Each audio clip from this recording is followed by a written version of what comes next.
तर आज आहे माझा birthday. Happy birthday to me. अनिकेतने मस्त मला ब्लूबेरी चीज केक भरवलेला आहे आणि काय अप्रतिम केक होता राव. अनिकेतने सुद्धा छान म्हटलेलं आहे आणि हे 2 केक होते आणि मला वाटलं डन माझा बर्थडे सेलिब्रेट. पण हे बघा हा मुलगा गिफ्ट घेऊनच आलाय मी नको म्हटलेलं असताना सुद्धा. तो चला बघूया याच्यामध्ये काय आहे.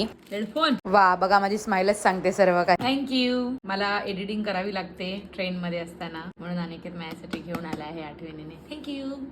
The next morning. आज आहे आमचा चेकआउटचा दिवस. मस्त मी रेडी झालेली आहे आणि ब्रेकफास्ट इन्क्लुडेड आहे त्यामुळे मला खूप भूक लागलेली आहे आणि की अजून रेडी होतोय. तर तो रेडी झाल्यानंतर आम्ही जाणार आहे जेवायला. तोपर्यंत चला आपण मस्त गॅलरीचा व्ह्यू बघूया मॉर्निंगचा. वा वा वा सुंदर असा व्ह्यू आहे. नंतर आम्ही निघालो दोघंही. खूप भूक लागलेली होती तर लगेचच बफेटवर आम्ही ताबा घेतलेला आहे. खूप सुंदर सुंदर स्वीट आणि बाकी आयटम सुद्धा आहे. त्याच्यामुळे फायनली आम्ही आमची प्लेट्स रेडी केलेली आहे. ही आहे अँडीची प्लेट्स, ही आहे माझी प्लेट आणि ऑमलेट सुद्धा आम्ही घेतलेला आहे. आणि हे हाफच आयटम आहे जे आम्ही ट्राय करतोय बरं का. चला तरी ते सर्व जेवायला बसलेत. आम्ही खाऊन घेतो.